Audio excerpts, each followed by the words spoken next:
Bom dia, irmãos. Bom dia. Estamos todos aí? Amém. Os que chegaram estão aí? Glória a Deus. É que às vezes a gente vem só assim de corpo presente, né? Mas eu queria só recapitular alguma coisa que falamos ontem. Eu quero lhe perguntar quais são as 3 motivações básicas para a gente estar numa reunião dessa.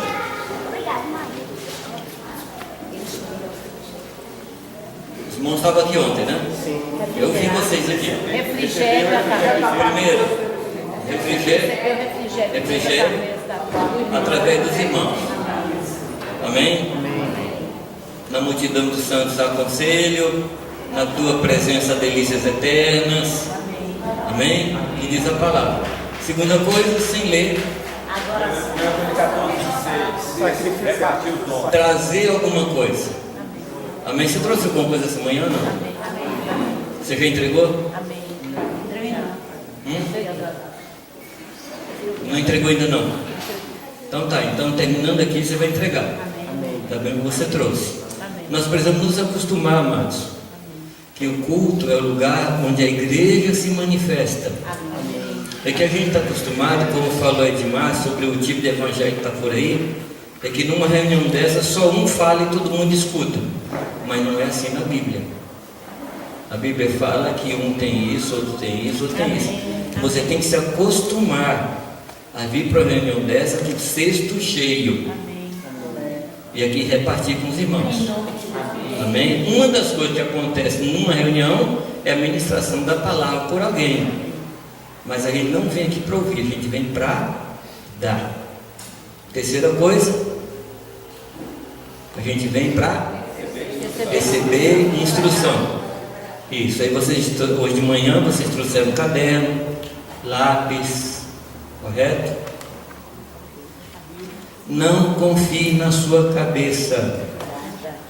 Você sabe que você não consegue guardar 40 minutos de pregação. Você sabe que você não consegue guardar. Você guarda assim, algumas coisas fortes. Mas se isso aqui é um ambiente e um tempo de instrução, a gente precisa colocar tudo, ou o máximo possível, no papel. E aí em casa a gente faz o quê? Revisa. Mas tem uma palavra da Bíblia para isso. Medita ou rumina. O que é ruminar? Os animais ruminantes, eles têm 2 estômagos. Então durante o dia eles comem e jogam para um estômago. Durante a noite eles trazem daquele estômago para a boca e moem de novo. Aí vai para o segundo estômago. Só aí essa comida se transforma em energia para ele. Se ficar só no primeiro estômago, o boi morre. Por isso que a palavra fala que a letra mata. Aquilo que não for meditado e digerido, no fim nos mata. O que é bom se torna mal. Então nós precisamos aprender a ruminar. E o que você vai ruminar? É depois, sozinho em casa, você vai meditar no que você ouviu. E uma anotaçãozinha ajuda. Ou não ajuda? Pois bem, ontem nós começamos a falar no capítulo 26 de Gênesis, que os irmãos leram em casa, claro. Que silêncio sepulcral.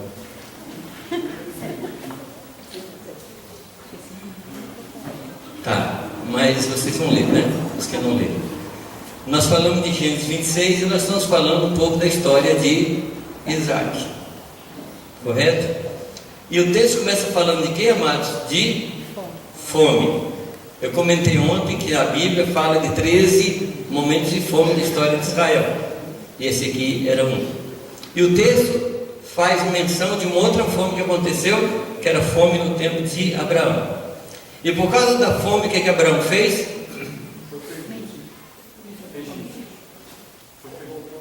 Ele pôs em risco a nossa história. Só isso. Só isso. Então, na hora de risco, o que você deve fazer? Tomar todas as atitudes possíveis tentar todos os caminhos possíveis, experimentar todas as possibilidades, consultar qualquer pessoa e tomar qualquer atitude. Não. Ao contrário. Amados, quando você toma uma decisão na crise, a tendência é piorar a situação. Sim ou não? Fez alguma coisa na base da crise, a tendência é piorar o que estava ruim. Então, para e espera no Senhor. É isso que a palavra ensina: aquietai-vos e saber que eu sou Deus. Ou ficar quieto e ver o livramento do Senhor. Amém? Então, essas são lições que nós precisamos aprender. Muito bem. Aí depois nós falamos sobre a ordem que Deus deu a Isaac. Qual foi a ordem que Deus deu a Isaac? Deus intervém e fala para Isaac não fazer o quê? Não vá para o Egito. Aí você diz assim: mas Senhor, eu nunca fui para o Egito. Egito aqui para nós é uma situação figurada, é uma metáfora, é uma figura. O Egito para nós pode ser buscar solução naquilo que não é Deus. Entende? Eu só contar um fato para vocês. Numa época que Deus falou que ia me dar uma casa, eu comecei a imaginar como é que Deus iria me dar essa casa. Porque eu não tinha dinheiro. Aí eu falei: Deus, o que é que o Senhor vai fazer para me dar uma casa, porque eu não tenho dinheiro? O que é que eu estava dizendo? O que é que eu estava dizendo? Que Deus se baseia no que eu tenho para me dar o que eu preciso. É loucura. Deus não faz isso. As promessas de Deus têm nele o sim e o amém. Amém, amados? E aí eu fui em casa e fiz um levantamento para ver, Éder, o que eu tinha que eu podia vender para dar entrada numa casa. Aí eu tinha um piano usado, um carro mais usado, e fiz as contas, quando é que eu podia levantar. E o dinheiro que eu levantaria com aquilo ali, daria para comprar um terreno assim, bem no subúrbio de Jundiaí, bem longe. Aí eu comecei a ficar triste, comecei a ficar abatido, porque eu pensava: Deus, como é que você vai fazer? Eu não tenho dinheiro. Loucura, né? Aí um parente nosso falou: Jamil, por que você não vai no banco tentar um financiamento? Aí eu fui, aceitei lá diante do gerente, falei: eu vim aqui para pedir um financiamento. Aí ele puxou meu saldo ali na tela, meu movimento, e com um sorrisinho no canto da boca, ele disse assim: você está querendo financiamento com esse movimento que você tem aqui? Eu falei: é. Ele falou: impossível. Mas aquele sorrisinho dele me marcou muito, me humilhou, eu fiquei ofendido, e levantei ali assim, muito chateado, muito magoado. Saindo do banco, falei: Deus, como é que o Senhor deixa um incircunciso fazer uma coisa dessa com um filho teu, Senhor? Eu estava assim, pedindo a justiça de Deus daquele banco. Aí Deus simplesmente falou assim: eu mandei você ir no banco pedir financiamento? Falei: não. Falei: então aguenta. Ele não falou: então aguenta. Ele só fez essa pergunta: eu mandei você ir no banco? Isso é ir ao Egito. Você entendeu o que é ir ao Egito? É buscar a solução, não em Deus. Começa a estar lembrando aí das vezes que você foi no Egito, não? Então, entregou a mulher, entregou o filho, entregou criança, entregou cachorro, entregou papagaio, entregou tudo lá no Egito, né? Pois é, não é o caminho. Ele fica na terra, e o texto diz que Deus o abençoa.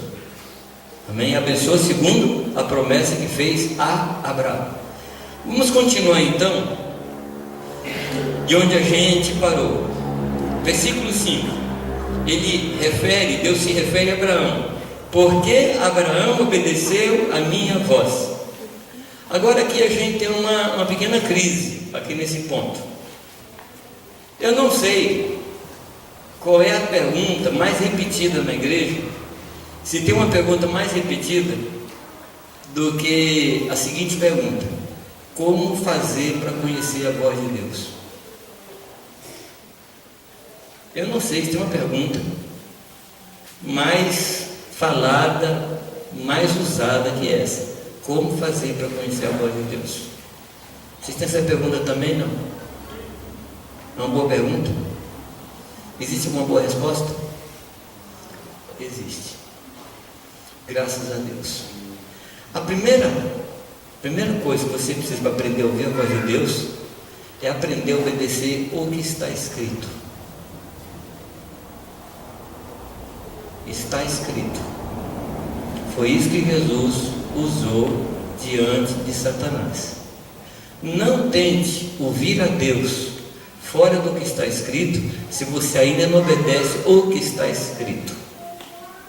A palavra escrita de Deus é a primeira fonte da vontade do Senhor para nós.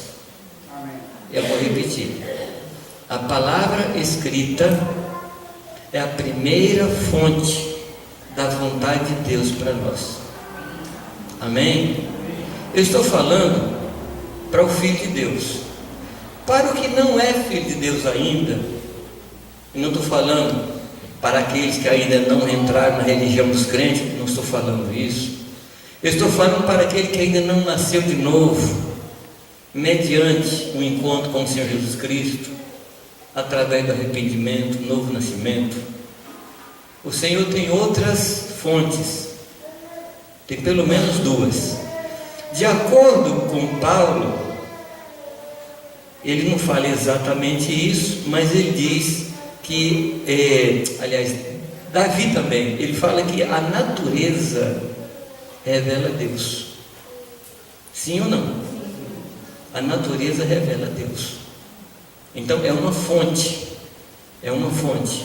Eu não estou falando para o cristão, para o filho que tem acesso direto.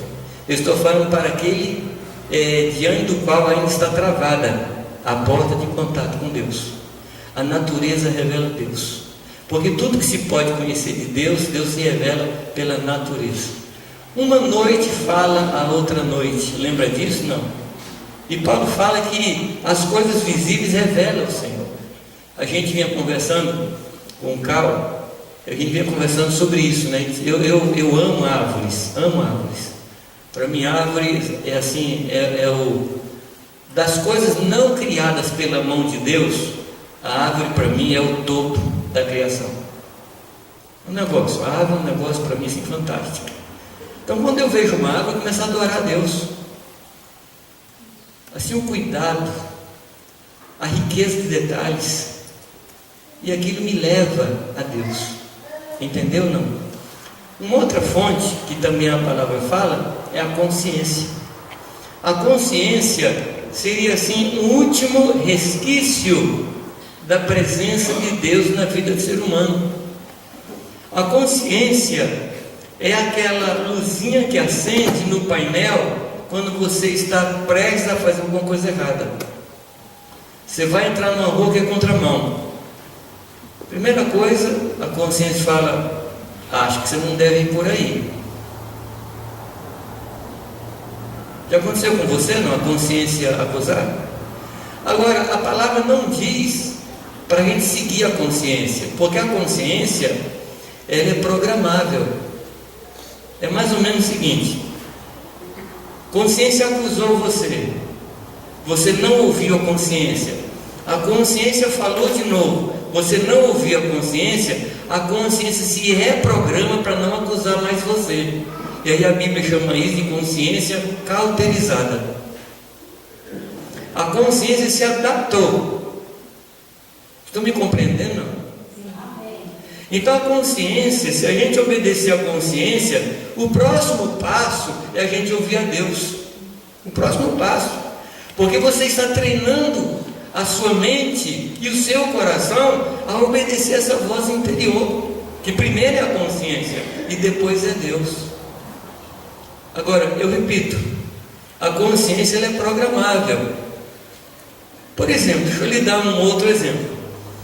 Quando você vai a Moçambique, você vai perceber que tem homens lá, inclusive na igreja, que tem 3, 4, 5 esposas.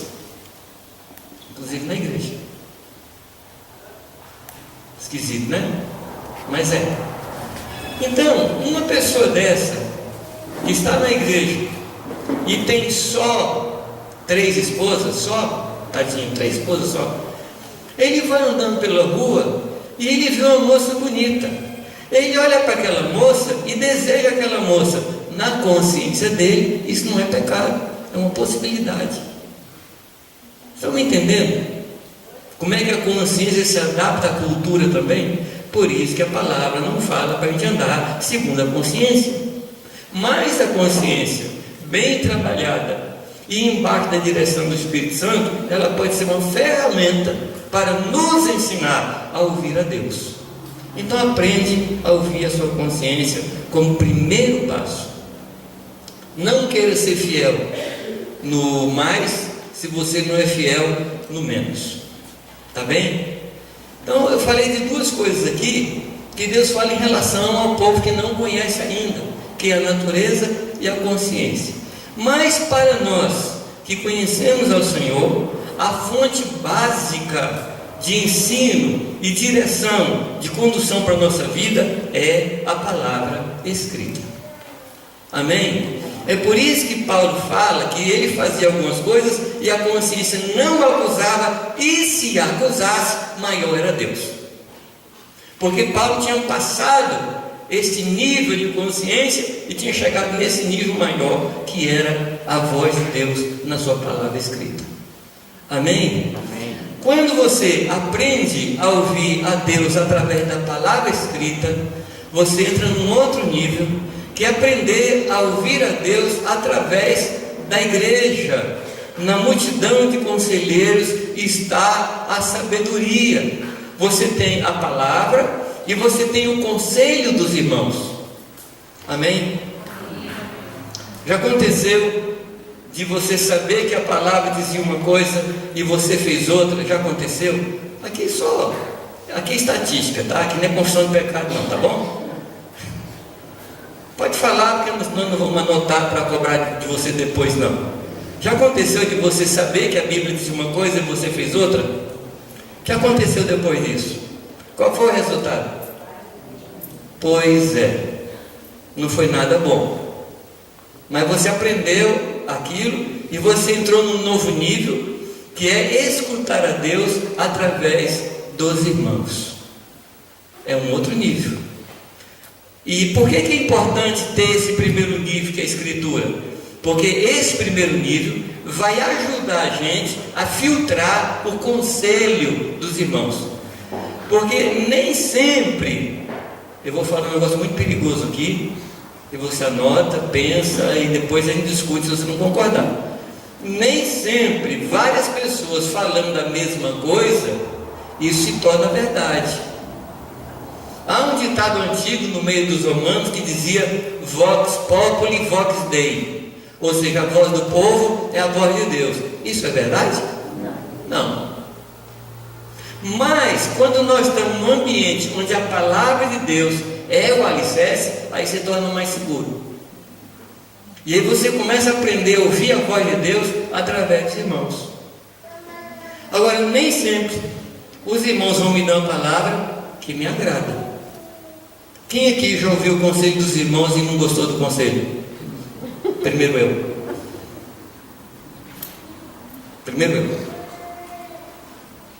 Tem coisas na minha vida, uma especificamente, que eu cheguei para o nosso presbitério lá e falei assim: olha, eu estou entendendo que eu devo fazer isso. Esse planejamento não é tempo. E eu sou o mais velho do presbitério lá. Falei, tá bom. Engoli em seco. Fiquei quietinho por fora. Mas por dentro, mas está tão claro isso aí, o pessoal não vê. Fiquei quieto. Deixei passar 1 ano. Sentei com ele de novo. Falei, então, gente, vocês oraram sobre isso? Falei assim, oramos, chamei, e não é tempo ainda. 3º ano. Eu deixei marcado assim, passar 1 ano exato. 3º ano. Então, gente, como é que aquele negócio que nós conversamos lá? Ainda não, Jamil. No 4º ano, eu fui com um trunfo muito grande. Irani concordava comigo. Falei, agora eu quero ver. Agora eu quero ver, porque eles respeitam muito a baixinha. Falei, agora eu quero ver. Então, gente, Irani concorda comigo. Eles falaram, não, ainda não é tempo. Isso tem 7 anos. E eu estou quieto. Amém. Porque eu procuro aprender a ouvir a voz de Deus através dos meus irmãos. Amém. Seja a paz de Cristo o árbitro nos vossos corações. Por favor, faça um exame nesse texto e perceba que esse texto está falando de coletividade. Porque tem alguns irmãos que faz cada, desculpa a expressão, besteira, dizendo que tem paz no coração. Mas o texto lá não está falando de paz individual. O texto lá está falando de paz no coletivo.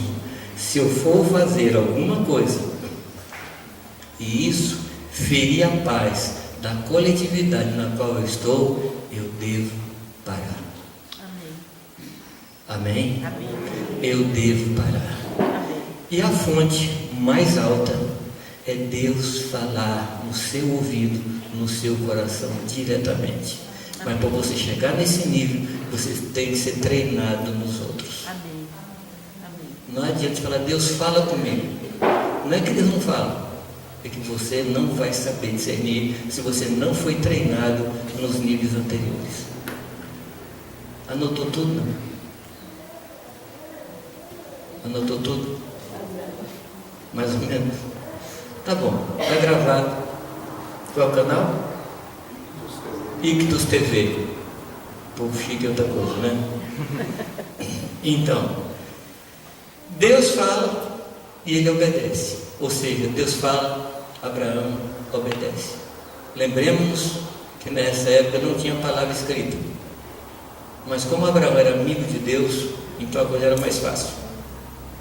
Então o caminho também para nós é chegarmos ao ponto de ter amizade com Deus, onde Deus fala conosco cara a cara, ou uma outra expressão que eu gosto muito, boca a boca.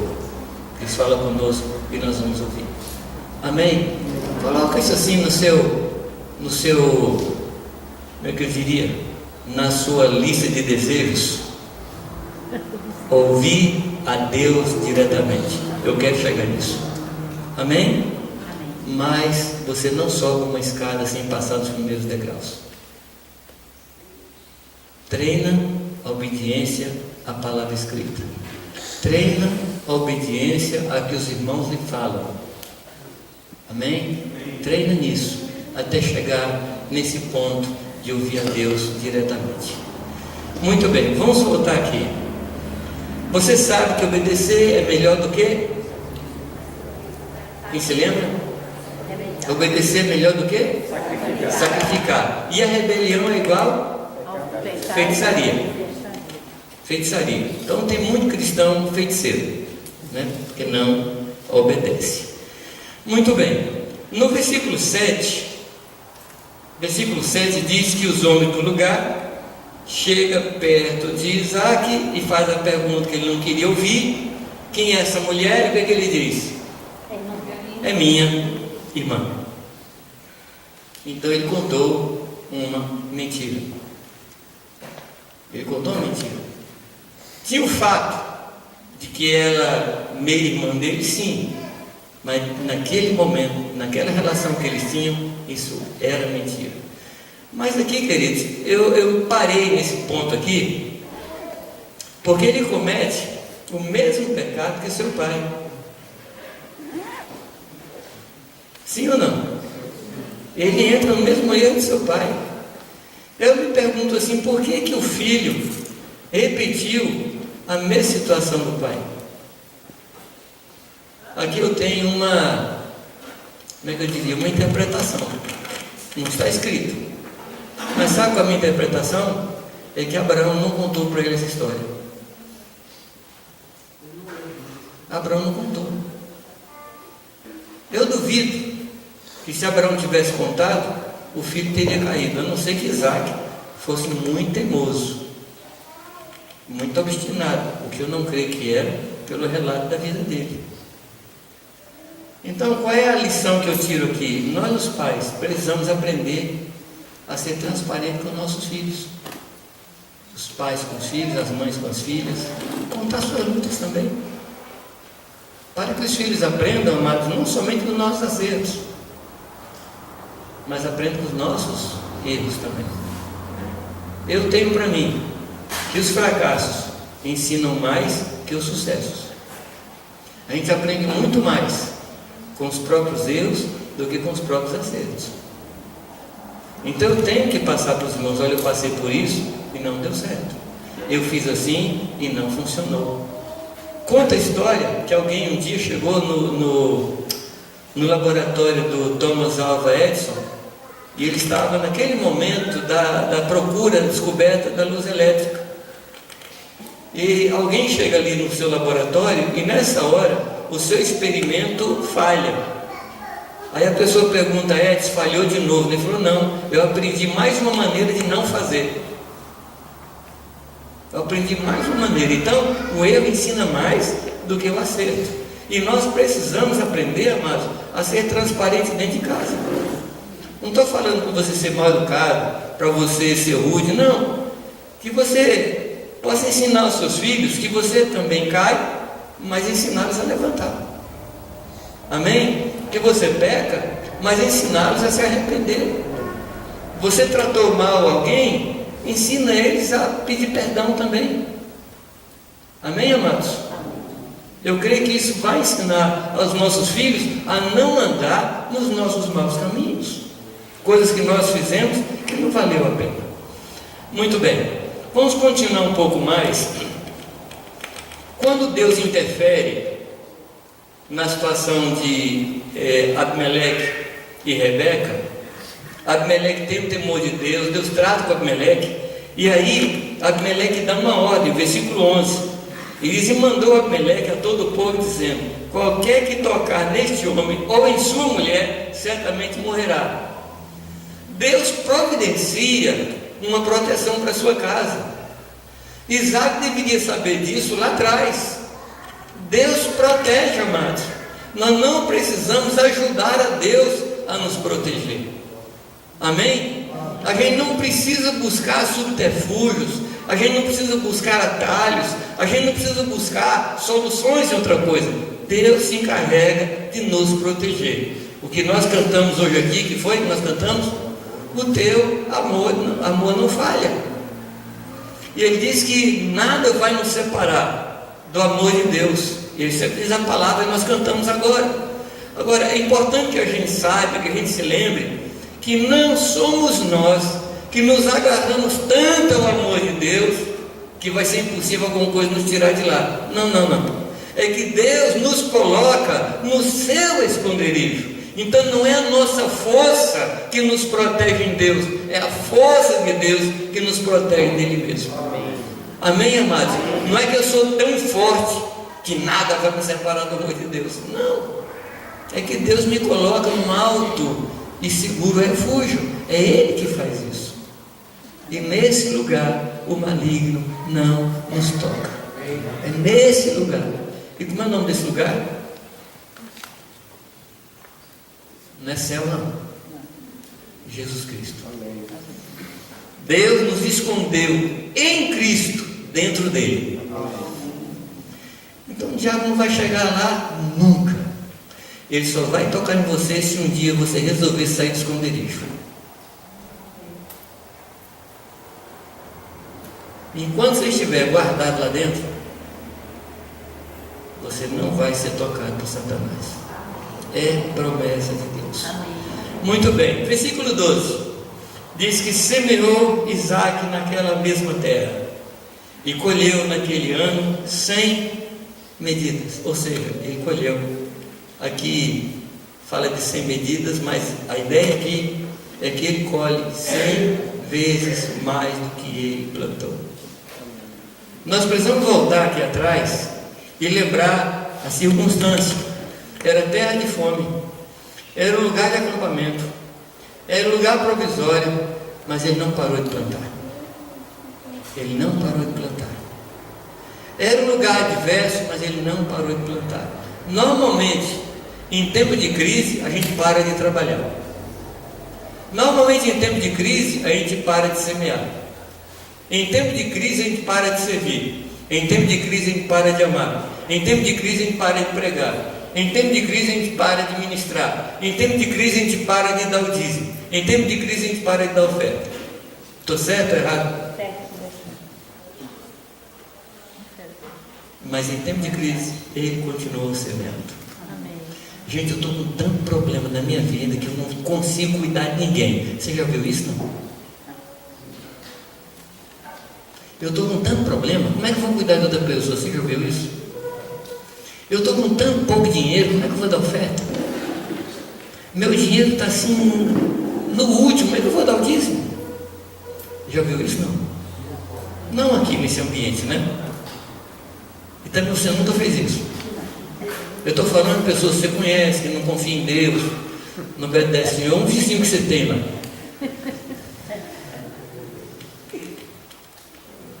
Em tempo de crise, continue semeando. Amém? Amém? Porque não sabes que mal sobrevirá sobre a terra, reparte com 7 e reparte com 8. Está escrito isso na Bíblia, não? Eclesiastes fala isso.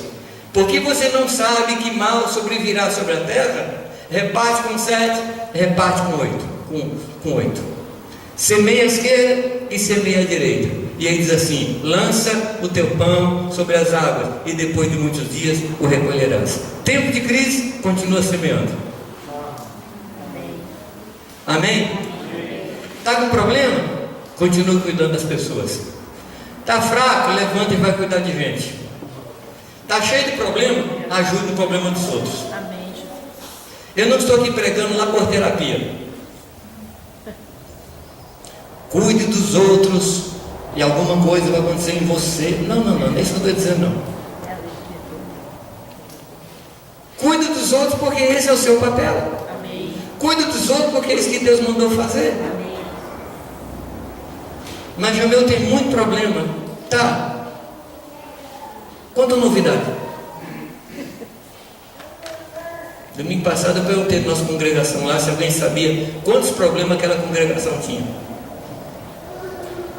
Como ninguém sabia me responder, eu falei: ela tem tantos problemas quantos são os membros dela. E tem alguns membros que tem mais de um problema. Então falar para Deus que a gente tem problema, a gente não está falando nenhuma novidade para Ele. Nós temos problemas. E o pior, nós somos problemas. Ou não somos? Para que os anjos estão aí? Para resolver os problemas que a gente cria. Por isso que os anjos têm 6 asas, porque dá tanto problema. É tudo turbinado. Nós temos problemas, nós somos problemas, nós temos crises. Mas a palavra não diz assim: enquanto você não estiver em crise, ide por todo mundo e pregar o evangelho a toda criatura. É isso que diz, amados. Se você estiver cheio de dinheiro, dá o seu dízimo. Não está cheio de dinheiro, não dê nem oferta. É isso que diz a palavra, amados? Não. É na crise que a gente tem que semear. E quem fica olhando nuvem, nunca colherá.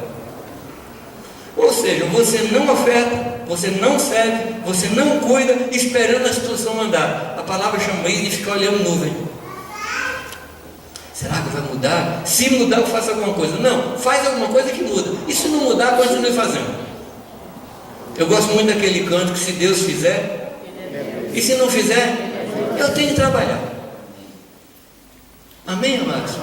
Não tem nada a ver com os meus problemas, é uma questão de obediência, de compaixão, de cuidar dos outros, de servir aos outros. Uma coisa que Deus falou muito forte no meu coração é o seguinte: não coma a semente. O que Deus lhe deu é semente, não coma a semente. Não use o que Deus lhe deu para o seu benefício, porque se você comer a semente, no ano que vem a fome aumenta. Espalhe. Reparte. Tem alguma coisa mais ilógica que é jogar pão na água e esperar recolher? Você joga o pão na água, o que acontece com o pão?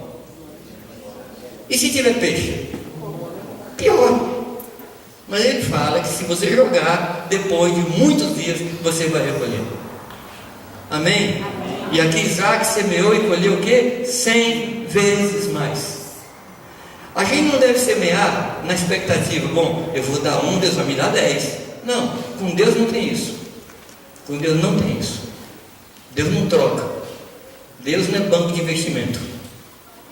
Deus não é essas coisas que as pessoas falam por aí, que se você dar 1.000, Deus vai dar 10.000. Não, Deus não é assim. Mas Deus é fiel. Deus é fiel. E eu não sei qual foi a palavra que foi usada aqui ontem, que é mais ou menos, no tocante a dar, ninguém vence a Deus. No tocante a dar, ninguém vence a Deus. E a gente só dá o que Deus nos deu antes. Não é isso que foi falado aqui ontem?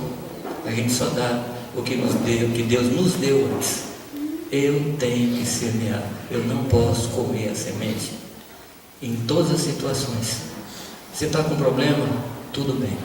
Ore a Deus sobre isso. Ore a Deus. Mas vai cuidar daquilo que você precisa cuidar. Vai cuidar de gente. Vai cuidar de pessoas. Tem um pensamento que eu gosto muito. Quando a gente cuida das coisas de Deus, Deus cuida das nossas. Porque, amados, eu não sei cuidar das minhas coisas. Você sabe cuidar das suas? Não. Eu não sei. Estou com 70 anos, não aprendi até agora. Se eu viver mais 70, eu não vou aprender. Agora, uma coisa eu aprendi, que eu tenho que obedecer ao Senhor. Eu tenho que obedecer. Sentindo ou não sentindo? Porque está escrito. Se quer aprender a ouvir a voz de Deus, obedece ao que está escrito. Amém? Nós estamos tomando essa decisão hoje? Semeia. Semeia. Interessante esse texto que diz: porque não sabes que mal sobrevirá sobre a terra. Ora, o mundo ensina assim: já que você não sabe que mal sobrevirá sobre a terra, junta, poupe, guarde, retenha. Mas o que a palavra diz? Reparte. Interessante, as coisas de Deus são assim, mano. Eu não tenho tempo aqui para falar sobre finanças no reino de Deus. Só lhe tocar um ponto. Filipenses capítulo 4, versículo 10 em diante, diz que Paulo recebe uma oferta da igreja de Filipos. E ele fica muito alegre. Mas ele diz assim: eu não estou alegre porque eu recebi, porque eu já tenho fartura. Desde que Tíquico chegou, eu tenho abundância. Mas eu estou falando por causa de vocês, porque eu mesmo já aprendi, já fui instruído, e sei agora passar por toda situação, por fome, por nudez, por naufrágio, por fartura, por enfermidades, por perseguições. Eu aprendi a passar em tudo isso. E ele fecha a frase assim: tudo posso naquele que me fortalece. Mas eu estou falando isso por causa de vocês, porque Deus aceitou a oferta de vocês como aroma suave, e Deus vai trazer para vocês os dividendos segundo a sua riqueza na glória. Quanto é isso, amados? Quando você investe um dinheiro no banco, em qualquer aplicação, esse dinheiro é multiplicado pela taxa de juros do momento e pelo tempo da aplicação. Então, os dividendos é o resultado de taxa vezes juros vezes tempo, né? Taxa vezes capital vezes tempo, e aí tem o dividendo. Mas nesse caso, o que o texto diz, amados, é que Deus vai pegar o que você aplicou e vai multiplicar pela riqueza da glória dele. Quanto é que é isso? Quanto é que é isso? Alguém pode me dizer? É incalculável. Não seja mesquinho. Não seja mesquinho. Seja generoso. Seja generoso na oferta. Seja generoso no cuidado dos irmãos. Seja generoso na visita. Seja generoso em cuidar de pessoas. A igreja, mas ela tem a cara do Senhor, ela tem o coração do Senhor, e o coração do Senhor é totalmente generoso. Amém. Amém. Amém. Não retenha. Não retenha. Semeia. E quanto é que eu te disse você vai colher?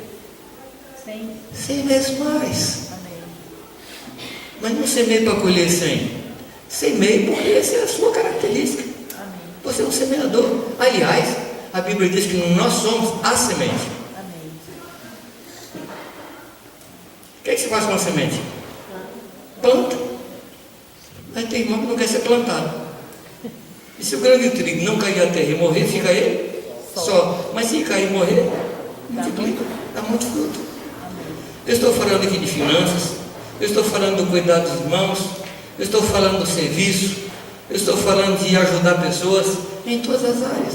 Quando alguém é generoso em tudo. Amém. Eu não posso ser generoso aqui e mesquinho e avarento na outra área. Porque o Senhor é totalmente generoso. Qual é a prova de que Deus é generoso? Me ajuda aí. Qual a prova que Deus é generoso? Deus é o próprio. Ele foi lá no rebanho, viu todas as ovelhas que ele tinha lá, pegou umazinha que estava lá no canto e mandou morrer na cruz por nós. Não, deu o próprio filho. Ele só tinha um, E deu. o seu filho amado. Amém. Ele mandou esse único filho. Aleluia. Isso é Amém. generosidade, amados. Amém. E nós não temos que ser igual a ele. Amém. Eu entendo, amados, que assim como Jesus Cristo é a exata expressão de Deus, a igreja tem que ser a exata expressão de Jesus Cristo. Aleluia. Generosidade. Amém. Em todas as áreas. Não estou falando de finanças, não. E tem crente que é generoso na finança porque acha que é um bom investimento a obra de Deus. Não é disso que eu estou falando. É generosidade de coração. Aleluia. Em tudo. Amém. Em tudo. Abriu a sua casa? Abra toda, inclusive a geladeira. Amém. Nós estamos tendo contato com o pessoal da África do Sul e eles dizem, eles trabalham muito nisso. Eu sou prova disso, eu estive lá com eles. Mas ele diz que quando a pessoa se converte, ele traz a pessoa à frente da igreja e pede para a pessoa fazer uma oração. De hoje em diante, minha geladeira é tua e a tua geladeira é minha. Porque eu não sei se tem na casa um lugar mais reservado que a geladeira. A gente dorme nos quartos das pessoas, mas a geladeira não abre. Você reparou, não? É um negócio sério, é uma causa aí de estudo psicológico. É um negócio interessante. Quando abre, pergunta: posso abrir sua geladeira? Posso abrir sua geladeira? Eu fiquei hospedado na casa de um casal lá, e a primeira coisa que o casal fez falou assim: aqui está a geladeira, abre a geladeira aí, tudo é seu. Eu, puxa vida. Generosidade. Amém? Generosidade. Sabe quem pode fazer um exercício gente agora? Vamos dizer assim: eu sou generoso. E vou andar como generoso. Isso aqui, amados, não é uma, como é que eu diria? Um mantra. Não é nem um mantra, nem confissão positiva. Eu estou falando isso baseado no fato de que o Espírito Santo está dentro de você. Amém. Amém. Amém? Só precisa a gente deixar o Espírito Santo ser o Espírito Santo em nossas vidas. Amém. É isso que está precisando. Porque nós já temos a semente dentro de nós. Vamos continuar, senão não chego no final. Vamos continuar. Semeou naquela mesma terra, colheu naquele mesmo ano, sem medida. Senhor, ajuda-nos a semear. Ajuda-nos a semear. Ajuda-nos a semear. A não reter. A não reter. Amém? Versículo 13. O que diz? E engrandeceu-se o homem, e ia enriquecendo-se, até que se tornou muito poderoso. Vocês querem ter um tempinho de descanso? Ou vamos seguindo aí? Pode seguir. Tudo bem? Então vamos continuar. Bem, o que acontece?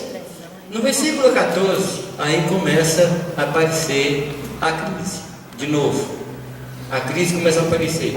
E qual é a crise? Tinha possessão de ovelhas e possessão de vacas, e muita gente de serviço, de maneira que os filisteus o invejavam.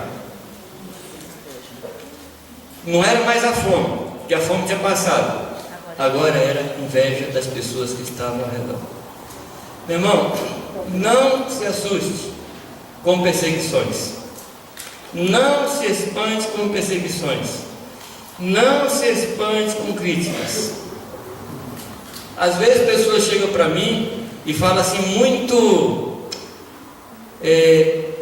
honestamente: quando eu não era crente, eu não tinha tanto problema. Já viu isso também, não? Então, você sabe por quê, não? Porque você mudou de time. Você mudou de time, meu querido. Você está jogando agora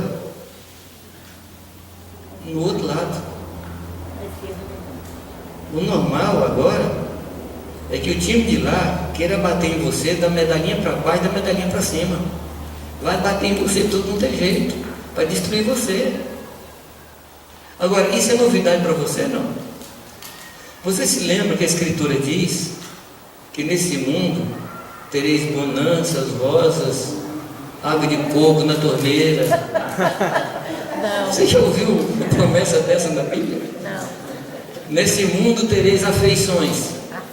Ah, tá, desculpa, eu li errado. Nesse mundo tereis aflições.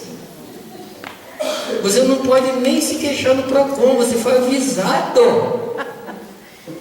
Você nem pode nem se lamentar diante de Deus, você foi avisado. Ou não foi? Deus, eu tenho muito problema assim. Deus está. Tá bom, vamos ao próximo ponto. Está registrado. Eu comentei com vocês ontem que a gente chega para Deus falando de crise, e foi Deus que Deus mandou. Aquela crise foi Deus que mandou. Sim ou não? Sim. Deus não nos conduz ao deserto? Deuteronômio não fala que Deus nos levou para o deserto para que fôssemos humilhados, para que tivéssemos fome, para aprender o quê? Que nem só de pão vive o homem. Para que o homem aprenda a viver de Deus, tem que faltar o pão. Ou não? Para a gente aprender que Deus é o meu alimento, tem que faltar outro alimento. Nós vivemos hoje num mundo que coopera contra a nossa fé. Você está com uma enfermidade, tem uma farmácia na esquina da casa, e quem conquista a coisa é grave, não é? Não tem dinheiro, cartão de crédito. Tem cartão de crédito? Tem os créditos, é fácil, muito fácil pegar dinheiro emprestado, mas pagar depois, mas muito fácil pegar dinheiro. Então nós vivemos hoje num tempo que trabalha contra a nossa fé. Então às vezes Deus precisa nos colocar num lugar onde não haja facilidades. Para quê? Para a gente aprender que nem só de pão viverá o homem. Amém, amados? Amém. Nós precisamos compreender os caminhos de Deus. Precisamos compreender como Deus age em nossas vidas. Deus tira o nosso sossego para a gente aprender a descansar nele. Às vezes Deus tira todos os nossos amigos para a gente aprender que Deus é o único amigo. Deus vai fazer isso com a gente. Por quê? Ele quer nos dar lições eternas. Ele não quer nos dar soluções passageiras. Ele quer nos dar soluções que nos ajudem para toda a eternidade. E uma das coisas que nós somos orgulhosos, somos soberbos. Então o que é que Deus faz? Deus nos humilha. Sim ou não? Sim. Deus nos humilha. Deus nos humilha diante de pessoas, as pessoas nos humilham. Para quê, amados? Para a gente aprender a depender de Deus. Aprenda a depender do Senhor. Aprenda a ser como Jesus.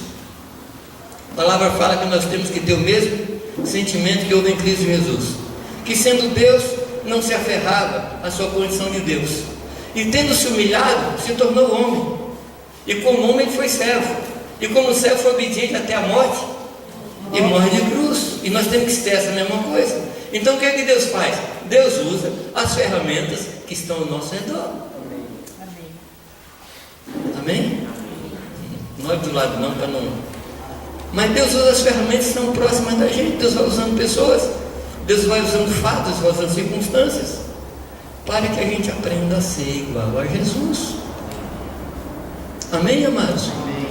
Olha, Deus não está interessado no nosso bem-estar. Deus está interessado que nós sejamos parecidos com Cristo, porque isso é a nossa vitória completa. Às vezes a gente quer um bem-estar do momento, e Deus quer nos dar uma condição eterna. Paulo fala isso, que as tribulações do tempo presente não pode ser comparado ao eterno peso de glória que está reservado a nós. Amém? Os irmãos creem nisso? Não? Amém. Porque as tribulações agora não dá para ser comparado com o eterno peso de glória. E Paulo chama de tribulações passageiras. Passageira por quê? Comparada com a eternidade. É leve por quê? A nossa leve e momentânea tribulação, por causa do peso de glória que tem. Então você pegar o peso agora da tribulação que você está passando e comparar com o peso da glória que está revelado para você, a gente sai ganhando, amados. Então não nos apeguemos a essas coisas aqui. E as aflições, elas têm um objetivo: nos levar mais perto de Deus. Amém? Você se lembra quando você pegava a sua criança e não sei qual era o instrumento que você usava, uma raquete, uma cinta, uma varinha?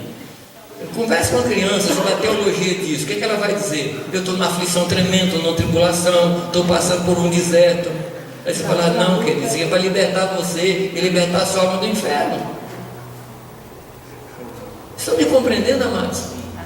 E nós que somos pais finitos, pequenos, quanto mais Deus conosco vai trabalhar em nossas vidas. Amém? Então, quando alguém humilhar você, deixa Deus humilhar. Eu vi uma frase uma vez que me ajudou muito: ninguém nunca conseguirá humilhar o humilde. Pensou, não? Ninguém nunca conseguirá humilhar o humilde. Se acontecer um fato e você diz assim: fulano me humilhou, o que significa? Você não é humilde. Porque ninguém nunca conseguirá. Às vezes a pessoa faz uma coisa e fala assim: quem é essa pessoa que faz isso comigo? Não, mas quem é você? Quem sou eu? Se o meu Jesus foi humilhado ao ponto de ser crucificado, e quero falar para você que aquelas figuras que a gente vê de Cristo crucificado com um paninho na cintura, isso não é verdade. Ele foi crucificado nu, para vergonha total, e nós não queremos ficar nu. Deus nos desnuda muitas vezes e a gente acha ruim, mas o nosso Deus foi humilhado, nos deixando o caminho para seguir os seus passos. Amém, amados? Não é estranho o fogo consumidor que arde no vosso meio, como se estivesse prestes a vos consumir, porque outros irmãos na face da terra passam pela mesma situação que vós agora. Pedro fala isso para nós. Amém? Amém. Que Deus nos ajude, amados. Que Deus nos ajude a compreender. Então vem inveja. No versículo 15, nesse ambiente de crise, Isaac cava os poços. Nesse ambiente de crise, a nossa tendência, como eu falei antes, no tempo de crise a gente para de fazer as coisas. Mas Isaac, no ambiente de crise, no ambiente de oposição, ele cava os poços. Quais poços? Quais poços? Olha o texto aí, se você leu, você vai me dizer quais são os poços. Os poços que o seu pai cavou.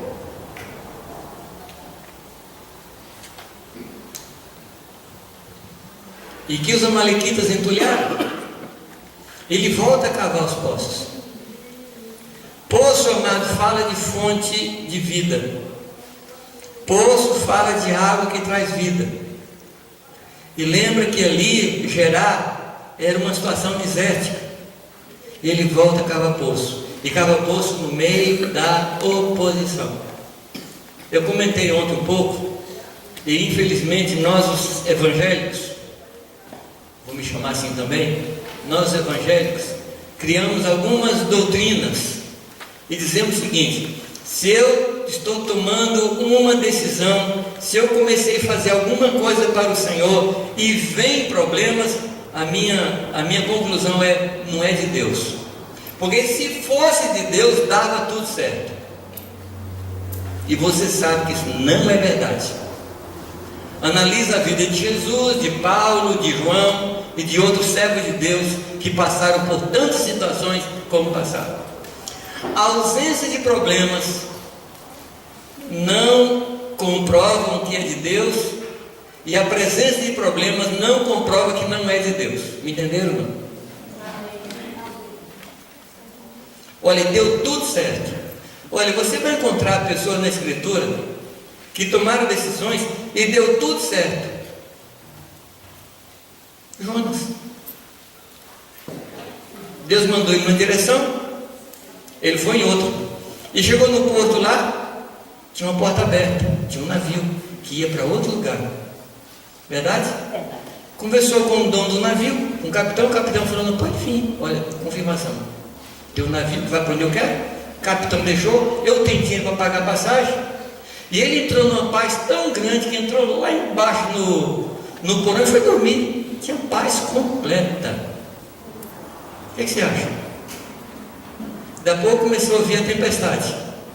Aí joga uma coisa fora, joga outra coisa fora, joga outra coisa fora. E o pessoal que não entendia de Deus falou, tem alguém aqui que pecou contra o seu Deus. Só pode ter. Gente, aquilo é revelação do Espírito Santo. É revelação do Espírito Santo. Quem é o cara que está aqui no navio que está fugindo de Deus? Aí vão acordar lá, o sujeito no meio de tempestade dormindo, em paz. Eu estou fazendo isso porque eu tenho paz. Mas Deus fala que não é para fazer, mas eu tenho paz. Eu até dormi. Aí pega Jonas, faz o que com ele? Joga no mar e o peixe come. É outra porta aberta, a boca do peixe. Quem entra por porta errada vai acabar na barriga do peixe. A ausência de problemas não configura a vontade de Deus. Presença de problemas não configura que aquilo não é o que Deus quer. Estou só dizendo para vocês que os problemas são normais, que nós não podemos nos dobrar diante do problema. Temos que continuar fazendo aquilo que Deus quer. Amém? Temos que continuar fazendo. E aqui o que foi que eles fizeram? Cavaram os poços de seus pais. O que está acontecendo na igreja hoje, eu digo de uma maneira mundial, de uma maneira universal, é que Deus está levando a igreja aos princípios. Deus está nos levando aos princípios. Amém. A igreja se afastou muito, e põe muito nisso. A igreja se afastou muito daquilo que Deus queria. Deus queria uma igreja simples, onde o povo conversasse com Ele, Deus falaria ao seu povo, caminhando com Deus. Basta você trazer à sua memória a história de Adão e Deus conversando no jardim, trabalhando, conversando com Deus, repartindo com Deus que aprendia, Deus repartia com ele. Aquela era a vida que Deus queria para nós. Amém? Mas nós temos um princípio de vida que é o seguinte: se podemos complicar, para que simplificar? Nós temos esse princípio de vida. Se podemos piorar, por que melhorar? Se podemos transformar coisas mais complicadas, por que simplificar? Deus está nos fazendo voltar aos poços que nossos pais cavaram. Deus está nos fazendo voltar àquilo que Abraão viveu, aquilo que Paulo viveu, aquilo que Estevão viveu. Homens que pagaram preço para nós estarmos aqui nesta manhã, nesse lugar. Você sabe qual foi o preço que pessoas pagaram para você ter essa Bíblia em português na sua mão hoje? Você faz ideia? Quantas versões você tem da Bíblia em casa? Estava comentando domingo que há algum tempo atrás estava na Bolívia, em Cochabamba, numa reunião de tradutores da Bíblia. Eu entrei naquele ambiente, vontade minha era tirar o sapato, porque aquele lugar era santo. Porque um tradutor da Bíblia, ele dedica a vida dele, ele escreve de casamento, escreve de projetos, e fica ali 20, 30, 35 anos para traduzir a Bíblia. Ele se dedica a isso. Então eu estava naquele lugar, eu me sentia assim, cheio de temor, porque eu estava ali entre homens e mulheres santos, que tinham dedicado a vida para isso. Você sabe quanto tempo as pessoas gastaram para que a Bíblia chegasse na sua mão hoje em português? Foram muitos e muitos e muitos anos, e muitos deles deram a vida por isso. Nós precisamos voltar a valorizar a palavra de Deus, valorizar o preço que pessoas pagaram. Poço diz respeito à água que vem para nos dessedentar, matar a nossa sede. Poço fala disso, e nós precisamos voltar aos princípios do Senhor. Amém? Em meio à inveja, em meio à luta, em meio aos problemas. Vá comigo para o versículo 19. Quanto tempo aqui, Jorge? Os irmãos estão cansados? Não. Eu também não. Segue. Eu sou movido a qualquer tipo de luz, eu carrego a bateria e vou em frente. Versículo 19, o que diz na sua Bíblia? E cavaram.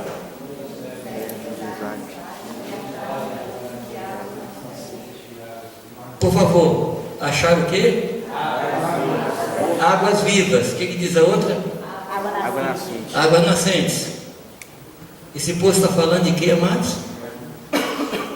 De que está falando esse poço? Águas vivas, águas que não acabam. Está falando de quê? Tá. Enquanto você pensa. Quando Agar é mandada embora da casa pela segunda vez, ela sai com seu filho e deixa o menino em determinado lugar e se afasta daquele lugar para não ver o menino morrer de sede. Lembra da história? E ela está chorando. Nessa hora aparece um anjo e diz para ela assim: o Senhor viu o choro do menino. Não foi nem a oração dela, o choro do menino. E o texto diz: então os seus olhos se abriram e ela viu um poço. Não diz que o anjo cavou o poço estava ali, mas a aflição dela não permitiu ver o poço. Entendeu? Não? A maneira da gente reagir à aflição impede a gente de ver o livramento de Deus. Esse poço é o mesmo poço onde Isaac está meditando quando ele se encontra com Rebeca. É o mesmo poço. Esse poço de Agar é o mesmo poço de Isaac. Quiz evangélico. Qual era o nome do poço?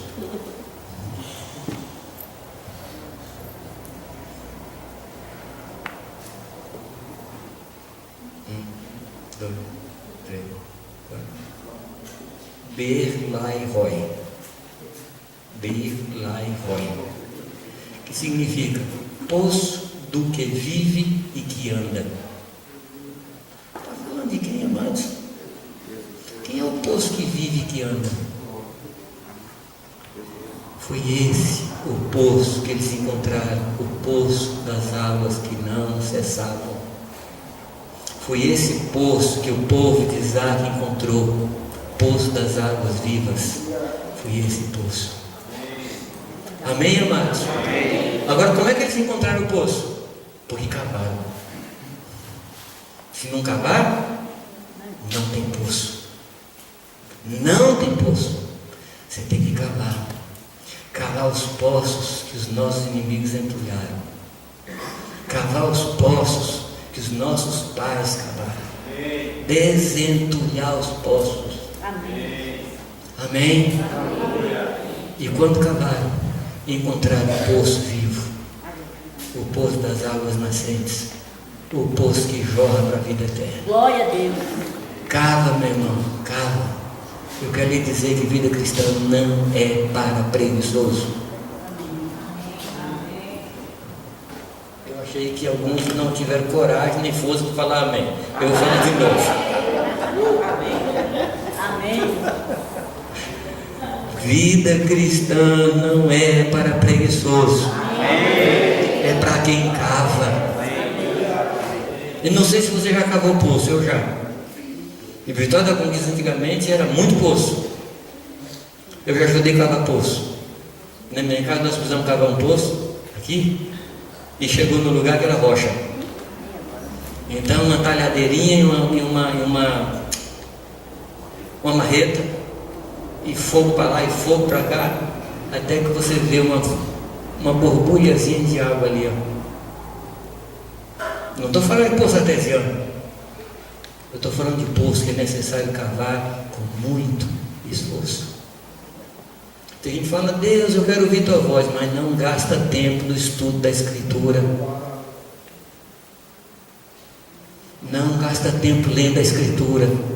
Lê caixinha de promessa. Eu não sou contra a caixinha de promessa não, tá? Eu só tenho uma coisa contra ela, que devia vir assim, a caixinha de condições. Porque toda promessa tem condição. Aí a pessoa pega uma promessa lá, cita uma promessa aí, vai e faz o mesmo. Como é que é? Então, mas para acontecer isso, o Senhor tem que ser o meu Senhor e eu tenho que ser ovelha, porque Deus não é pastor de cabrito. Cabrito não tem pastor, ovelha tem. É o bode.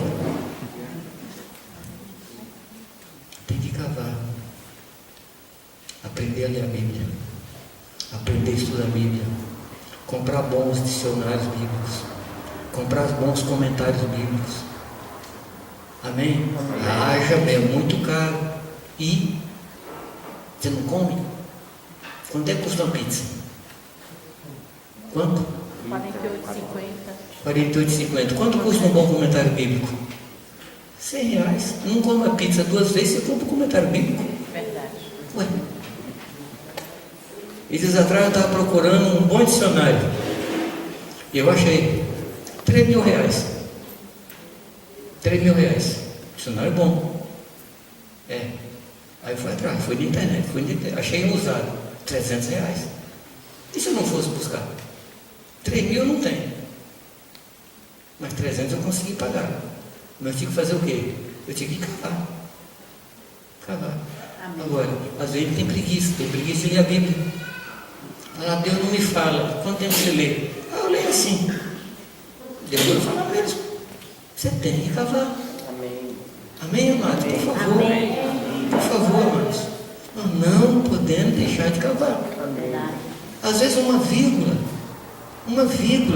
em um texto muda tudo. Mas a gente lê com desatenção. Leia, amados. Cave e cave. Até você encontrar água. Até encontrar água. Amém? Então ele cava esse poço. Encontra o poço das águas vivas. O próximo poço que eles cavam, a oposição continua. Não é que eles cavaram o poço e a oposição acabou. Eles cavam o poço, e no versículo 20 diz que eles cavam o poço, e aí os inimigos vêm contra eles, e ele põe o nome desse poço de Ezeque, que significa contenda. Ele chama o poço de contenda, porque houve contenda por causa daquele poço. E é interessante, não é que o inimigo queria o poço, o inimigo queria que o povo de Deus não tivesse o poço. Esse é o alvo, é você não ter o poço. Quando você está lutando por ter uma vida espiritual melhor, o diabo vai lutar contra você. Não é porque ele quer competir em espiritualidade com você, é que ele não quer que você seja espiritual. Aí cava o poço, chama Ezeque, contenda. Aí cava o próximo poço, e encontra o poço Sitna, antes do rebote. Encontra o Sitna. E Sitna fala de oposição. Existe uma lei espiritual que os homens colocaram na física, que é a lei da ação e da reação. Toda lei de física primeiro é espiritual. E o que é a lei da ação e da reação? Como é que fala? Toda ação provoca uma reação em igual força, no mesmo sentido, em direção oposta. Não é isso que diz a lei? Na vida espiritual é assim, amados. Aliás, é o que eu falei. A lei de física ela é primeiro espiritual e depois ela é natural. Então você se levantar, pode ter certeza que virá oposição, mas não estranhe. Amém? Só faça uma coisa: continue. Continue. Qual é o próximo poço? Reobote. E o que significa Reobote? Amplidão, amplitude, lugar amplo. Quando você continua a cavar, você vai perceber que você vai conviver melhor, e você vai lutar melhor, e você vai vencer melhor. Você entra num outro nível com Deus. Amém. As lutas já não têm mais a força de parar você. Você tem outra velocidade, você tem outra força, e você vence mais fácil o inimigo. Amém. Amém, amados? Você entra em Reobote. Você entra no lugar amplo onde Deus põe. Mas Reobote, ele vem depois de Sitna e vem depois de Ezequiel. Não vem antes. Na medida que você cava, Deus vai lhe dando vitória e mais vitória. Aí, amados, ele chega num lugar chamado Berseba. Está no versículo 23. Ele chega em Berseba. E o que é Berseba?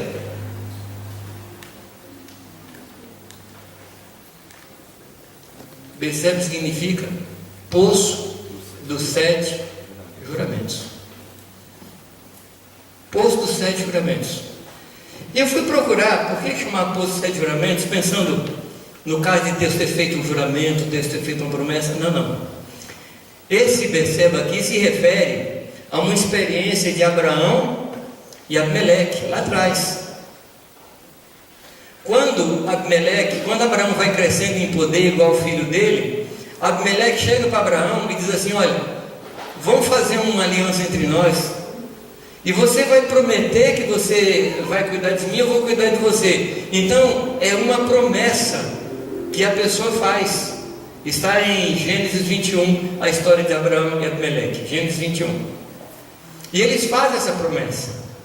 E a vida cristã, mas ela é feita disso. Quando você chega diante de Deus e você promete,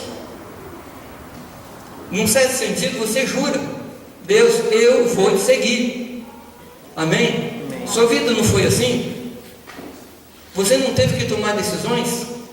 Você não teve que tomar assim, uma postura diferente para seguir o Senhor Jesus? Pois bem, esse poço para mim fala disso. É o poço onde você chega diante de Deus e fala: Senhor, no teu nome eu vou ser santo, no teu nome eu vou estudar a palavra, no teu nome eu vou te buscar, no teu nome eu vou cuidar de pessoas, no teu nome eu vou evangelizar. Amém. São posicionamentos que nós tomamos. Claro que a gente sabe, amados, que a força é do Senhor. Eu digo o seguinte, amados: a decisão é minha e a capacitação é de Deus. A decisão é minha e o poder vem de Deus, mas sou eu quem tem que decidir. Deus não vai decidir por mim. Eu tenho assim uns sonhos. Não sei se você tem sonhos como eu tenho, mas às vezes eu tenho um sonho de deitar, dormir, e Deus chegar lá naquele painel que Ele tem, assim, tem um painel lá em cima cheio de botões, e tem um painel assim, santificação total na vida de Jamil. Aí Deus aperta aquele botão assim, formatação, trilha zero, pronto, no nível mais baixo da minha vida, Ele formata tudo, e eu levanto no outro dia assim, quase flutuando. Você tem sonho também, não? Eu tenho, mas eu descubro que isso aí não funciona, porque a palavra de Deus diz que Deus cuida de mim e supre minhas necessidades enquanto eu durmo. Mas Deus só trabalha comigo enquanto eu estou acordado, porque Deus só trabalha comigo quando eu concordo com Ele. Se eu não concordar, Ele não faz. Então eu quero propor para vocês algumas coisas que eu considero assim extremamente sérias e importantes na nossa vida, diante das quais nós precisamos fazer juramentos diante de Deus. Não é juramento no sentido de confiar em nós mesmos, mas é tomar uma decisão diante do Senhor. Amém? Posso propor para vocês algumas coisas? Primeira delas, restaurar o meu compromisso com o Senhor. Lembra, no dia que você se entregou a Jesus, que você falou assim: Senhor, 100% é teu. tudo é teu e eu me entrego a ti. Lembra? Quem fez isso lá atrás? Quem fez? Deixa eu ver aqui. Eu levantei minha mão também porque eu fiz. Senhor, eu sou teu. Eu entrego minha vida a ti. Nada mais é meu. No decorrer do tempo fui tomando de volta. Eu me lembro de uma história que aconteceu comigo. Eu estava no norte de Goiás, fazendo uma viagem missionária, 27 quilômetros, numa estrada de areia, areião, um solão, a pé. E eu com a acordeon na cabeça, um acordeon de 120 baixo, aquela acordeon maior, e eu não tocava. Eu estava levando para a irmã que tocava. Eu falava, Deus do céu, essa mulher não podia tocar flauta. Gaita. Aí me ocorreu que ela podia tocar piano de cauda. Eu falei, tá bom, vamos ficar no acordeon mesmo. Mas eu estava assim, meu coração assim, meio contrariado. Aí Deus me lembrou, assim, próximo dos dias da minha conversão, lá atrás, 69, abril de 69, lá no monte, numa vigília de oração, eu falei, Deus, onde o Senhor me mandar ir, eu vou, Senhor. Aí Deus falou, você lembra disso? Então, eu estou lhe mandando. Reafirmar o nosso compromisso com Deus.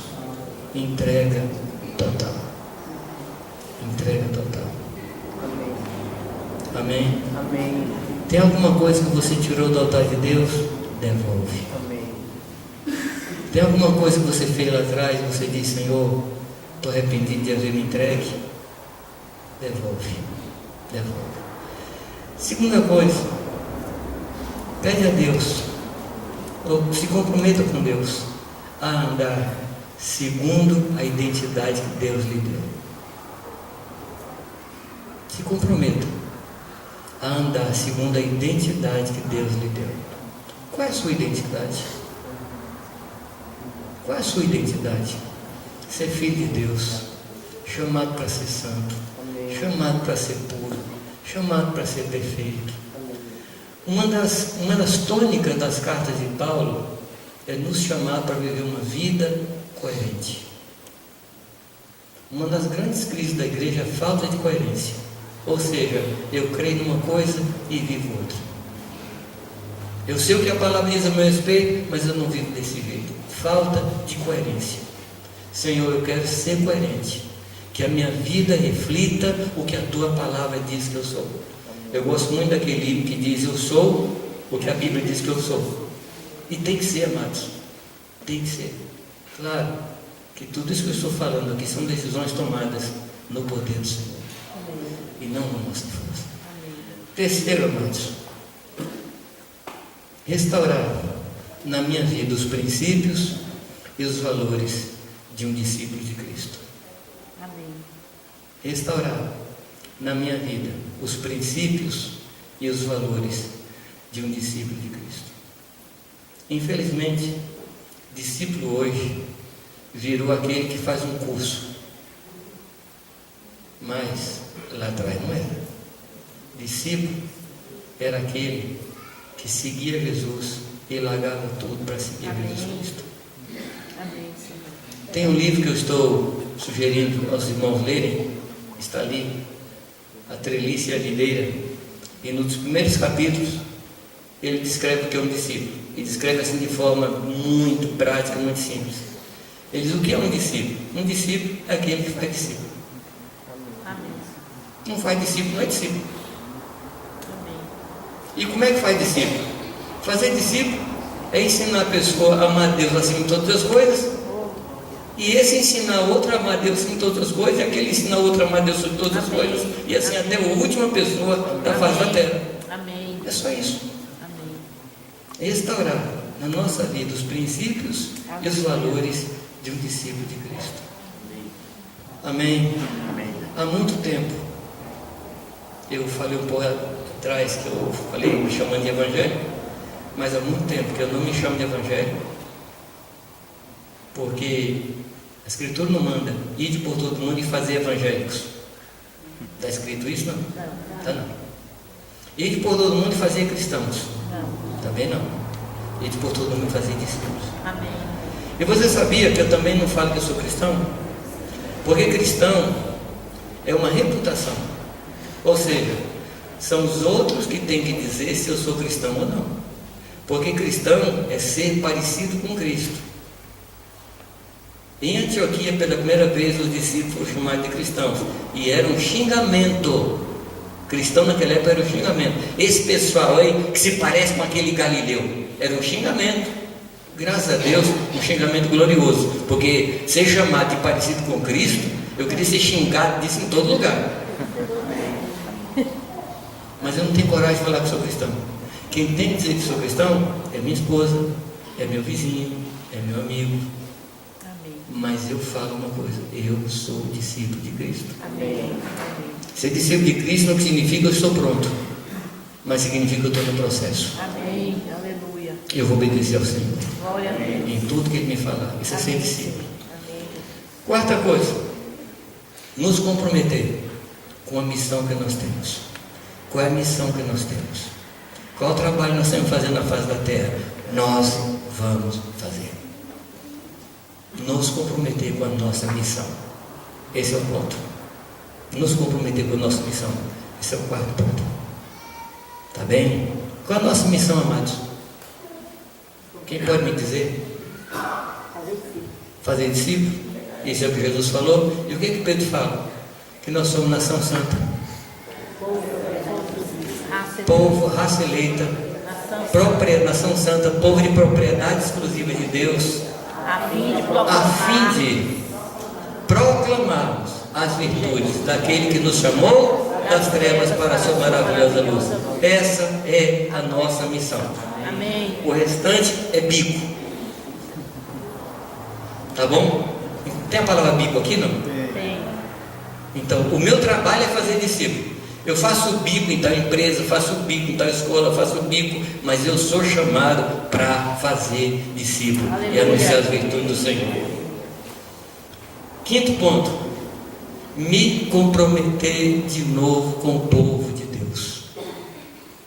Vida cristã só pode ser vivida no contexto de igreja.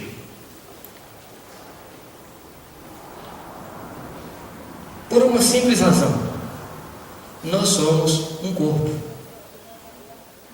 Nós somos um corpo. E se você tira um membro do corpo, o que acontece com ele? Apodrece.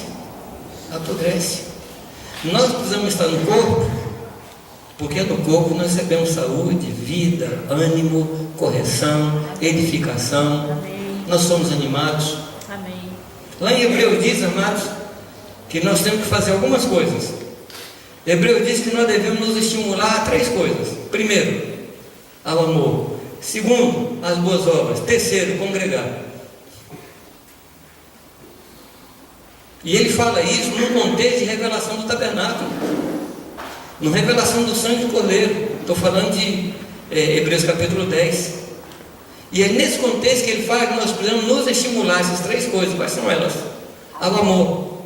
Amar. Você tem estimulado seus irmãos a amar? Você encontra um irmão que está chateado com o outro, o que você fala com ele? Não, ele é assim mesmo.